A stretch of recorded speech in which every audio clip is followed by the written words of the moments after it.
I can't reach y'all, so... Hey, how you doing? Right. So I understand you do Guy, we look good? Okay. I So am... you just came from... I'll go ahead. All right, okay, we're over So here. I was wondering if that's something you ever, integrate into your acting or would like to. My first job ever was an Australian TV series called Blue Water High, which is kind of like, it was very fun, a surfing show, and that was the first and only time that I've ever used my particular love of surfing. Too bad. Yeah. But I would love to, yes. Are you writing something? What? Are you writing something?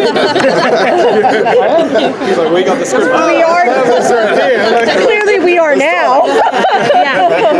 So you're both coming from like the superhero world now into kind of some fairy tales here. Did you bring anything with that from you? You being a mutant on the run, you on the run with Jessica. Yeah. I mean, it's cool because there's a foundation for both comic book series and fairy tale series. So just kind of having these storylines already in the back of your head and putting a new twist on them that the viewers aren't familiar with. That's always been my favorite part about doing superhero shows, and I think it's very similar with this show. So, yeah. Yeah.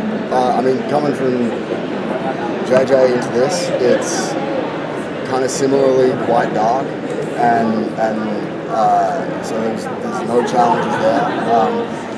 The thing that I'm loving the most about the transition is actually coming from like New York is my city. I love this place, but Nashville has got me, and I love that. I've been there 10 minutes and I'm like wearing a hat and saying, I lived in Nashville for a little while. Cool. Yeah. Did y'all like ever go out to Broadway? I know you're singing in it. So you Yeah. went out down to Broadway. Check out Any of those open mics and whatnot. Oh no, I'm keeping singing to the show. I love it, but let's see how it places in the show first, and then we'll see if I can do an open mic. Broadway's a dope street, though. It's a lot of fun. It's very cool. It's very hectic. I was like, oh my god, what's happening? It was crazy. Yeah. Is country then your kind of music? Or You know what? It's not. I think on the show we kind of have like a. I'm gonna be honest. Please be honest. Part of the job. I'm not gonna lie about it. I mean, she's like kind of a country pop star, but I think that in the songs that we've been doing lately, we're kind of going away from the country as much. I like country music. I really like it. Not probably what I would personally Caveat. sing. Disclaimer.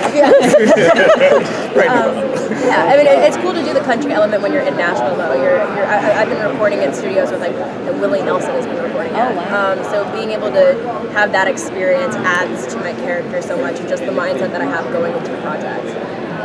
Do you have the same pre-acting rituals, no matter what it is, no matter if it's a comedy or... No, completely not.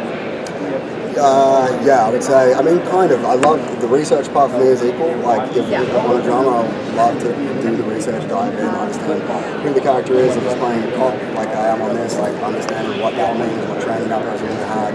Jessica Jones, who's a heroin addict, what is the detox process, what is like addict mentality, what's the psychology behind that. That part is the same, but like with a comedy, I mean, it's a completely different thing. Like you're trying to, it's a different skill set, really. And so yeah, no, the prep is different. But this, I mean, this has its funny moments, but I would definitely not call it a comedy. Yeah. and Since you have such a nice large background, different variety of work from Power Rangers to Malcolm, and I was just like, I remember I met you before AOL. You're gonna do me like talking that? about it. It was like you went from Malcolm. you should have heard his question for Kevin Williams. But I wanted to know, in terms of choosing those different projects, what do you feel has attracted you to this one? Like it's so different from the other ones. What is so interesting about telling the story? I mean, they're all on this page, right? Yeah, like literally, I see who's involved in it. I watched the previous season and I thought they did a really good job with it. I knew Kevin was going to try and do something even evolved beyond what he did in the first season. And and then it's an anthology, which I haven't done before, which I love that format. It's kind of like the best of both worlds between the kind of film structure where you've got 2 hours to tell a story, you've got the full arc that I know and I can plan out, and the TV series which kind of runs on, but you get like that real ability to do the character work and dive in. anthology, you get both of those things. So all of those things, man, this was like out in the park. I was like, that one. With this role, did you guys? I know as an actor, like you kind of learn different things about yourself in each role. Is there anything that you learned about yourself from doing this show? I think, it's going to sound cheesy, but the basis of Beauty and the Beast, our storyline, is kind of finding beauty within, and that's super important in our characters. And without, as we should also say. Thank you. Screw you. You're making me blush. No, but I think that's always just a really good message to get out there and as much as possible. And I think that there's some things that my character says that I'm like, oh, that actually means something. And it's really hard to find scripts that have that kind of feeling after you read them that leaves you with this kind of work that you give yourself. Are you inspired by Joker? Because I noticed you have the whole Joker. purple. It's coming out soon. Yeah, for sure. I just saw it last night. You saw it last night? Oh, it's already out? No, I saw a press. I was gonna say. Whatever. It was. You said just about the press pass. Yeah. No, it's crazy. It's good. I like that though. That's what I'm gonna say today. Joker led. First time I thought. Yeah, I like it. You mentioned some funny moments earlier. I was wondering about freaky moments on set. Like certainly watching season 1, like pigs' heads and things were a bit weird. So for you, what was there? Was there any kind of moments you were thinking that's a bit odd, a bit gory? Well, I do have like full body prosthetics that I have to put on. So it's kind of that thing where I will be screaming at myself doing something, and then I'll actually look at myself and I'm like, oh wow, you look scary. And I wear a mask on the show, so I'll constantly be walking around set, and I'm like, why are you looking at me like that? And then I'll remember I'm like halfly like burned up and looking real scary. So, in the process of coming from something like that back to your normal life, like, what's your sort of like token that you try to use to get out of your character and then jump back into your character? Good question.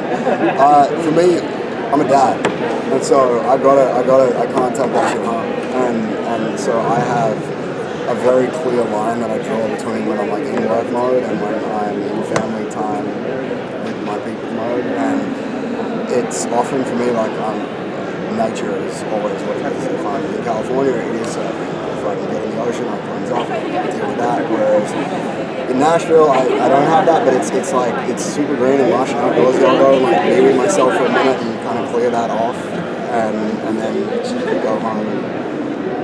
So it's not like a trigger word. Like Pineapples. No. For you? I think it's really similar. I've been acting since I was so young that I have just this kind of. It's kind of almost like a trigger word. There are certain like scenarios that I just put myself in before I start acting.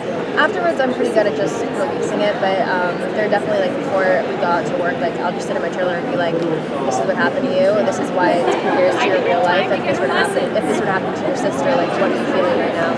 And you just kind of like put yourself in the scenarios to really get your. For me, it's more about getting into it. This is like more than getting out of it. But yeah. Do you place your family in the script? Yeah. That's something that my family is the most important thing to me, so I kind of resonate. In this storyline, it's based on my family, so I put my real family in there. I'm like, okay, what if your sister talked to me like that? What if my mom was doing these things to me? And then I think that's how you kind of relate to your character. Absolutely. Yeah, it's like that. I think it's the most important key actually with acting is understanding what it is, because like even though we're in a superhero world or we're in fairy tale world, we're not. We're real people who are dealing with other real people, and that's what's interesting to watch. Like I'm not thinking about what the magical aspects of this are, putting the real scenarios from my life and harvesting and utilizing my own life experience and trauma and joys and ambitions in order to service the character. And all of the so much. I'm so sorry.